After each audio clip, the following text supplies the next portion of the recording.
জি, পুলিশে হয়েছে কি আমাদের ভাইয়া যে এক ঈদে যাওয়া যায় এক ঈদে যাওয়া যায় না, তো রাস্তায় আমাদের ঈদ করতে হয়।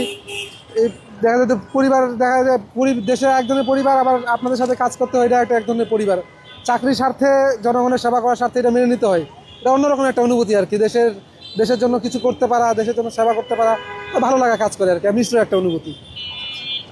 সকালে পরিবারের সাথে কি কথা হয়েছে আজকে ঈদের দিনে? জি, আমার বিকালবেলায় ডিউটি, সকালবেলায় অন্য আরেকজন সার্জন ছিলেন, তো আমি সকালবেলায় ঈদের নামাজ পড়ে সময় টামায় খেয়ে তারপরে আমি বিকালে এই ডিউটি করতে আসছি আর কি। এই যে ঈদের দিনে যে মানুষের সেবা করা, দেশের জন্য কাজ করা, বিষয়টা অনুভূতিটা কেমন আপনার কাছে? এটা আসলে একটা অন্যরকম অনুভূতি। এটা দেখা যায় যে আমি যদি ভাবি যে মাইন্ডসেটের ব্যাপার, যে আমি যে যেতে পারলাম না, অনেক অনেক এটা মানে হচ্ছে যে কি একটা কষ্ট লাগা কাজ করে, কিন্তু আমি যদি মাইন্ডসেট নিয়ে নিই যে না, আমি এবার ঈদের ঢাকায় থাকবো, মানুষের সেবা করতে সেবা করব, এটা অন্যরকম ভালো লাগা কাজ করে। মনের ভিতরে একটা স্যাটিসফ্যাকশন কাজ করে। তো আপনারাও আছেন, আমরা আছি, ভালো লাগা কাজ করে।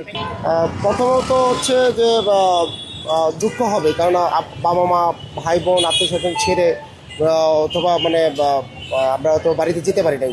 কিন্তু আসলে এই শহরের মানুষ যারা আছে তারা তাদেরকে নিজের আত্মীয় স্বজন বা নিজের কাছের মানুষ মনে করে, অথবা নিজের দায়িত্বের কারণে অথবা আমরা একটা পবিত্র দায়িত্বে আছি, সেটা মনে করে আমরা অথবা রয়ে গেছি এই দেশ ও জনগণের নিরাপত্তার সাথে।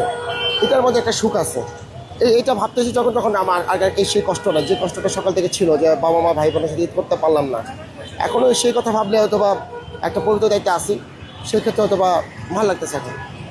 সকাল থেকে এই যে পরিবার পরিজনের সাথে কথা হয়েছে যে কেমন আছো, ঈদের শুভেচ্ছা, ঈদ মরক, এগুলো কোনো কথা হয়েছে সকাল থেকে এই পর্যন্ত? হ্যাঁ, অবশ্যই। ব্যস্ততার মাঝেও জি জি, আব্বা আম্মার সাথে কথা হয়েছে, তাদের খোঁজ খবর নেওয়া হলো, বা দাদা কী করতেছে, বা বা কখন কী ছিল না, নামাজ কীভাবে পড়লো, সে কে কে বাসায় আসলো, এগুলো নিয়ে কথাবার্তা হয়েছে। তারাও আমাকে অনেক মিস করতেছে আর কি। এই যে ঈদের দিনে এরকম কাজ করা, আরো তো অনেকবার কাজ করেছেন, এই বিষয়গুলো আসলে কি একটা মানে অন্যতম একটা অনুপ্রেরণা দেয় কিনা? যেহেতু আপনি পুলিশে আছেন, যে সবাই ঘরে ফিরছে, কিন্তু ঘরে ফেরার জন্য আপনি সবাইকে সাহায্য সহযোগিতা করছেন, দেশের আইন শৃঙ্খলা নিয়ন্ত্রণ করছেন, ট্রাফিক নিয়ন্ত্রণ করছেন, বিষয় যদি আমাদেরকে একটু বলতে আছে। হ্যাঁ, অবশ্যই অনুপ্রেরণা তো অবশ্যই দেয়, কারণ আমাদের এটা বাস্তবতা, এটা মেনে নিতে হবে। যেহেতু পুলিশের চাকরিতে এসেছি, আমাদের দুইটা ঈদের ভিতরে একটা ঈদ আমাদেরকে স্যাক্রিফাইস করতে হবে, আর আরেকটাতে আমরা বাবা মা ভাই বোনের সাথে ঈদ করতে পারি। এটা তো মানে এটা দেশ ও জনগণের স্বার্থে আমাদের কাজ করতে হবে।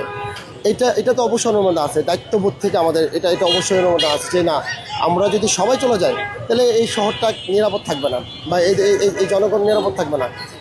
এই নিরাপত্তা কে দিবে? এইটা যখন ভাবি যে না, আল্লাহ তালা একটা রিজিকের ব্যবস্থা করছেন, বা আল্লাহ তালা একটা মানে পবিত্র দায়িত্ব পালন করার মানে তৌফিক দান করছেন, এটা এটা এটা যখন ভাবি যে না, আমি দেশের জনগণের জন্য কাজ করতেছি, তখন ভালো লাগে। দৈনিক সময়ের ডাক অনলাইন মাল্টিমিডিয়া।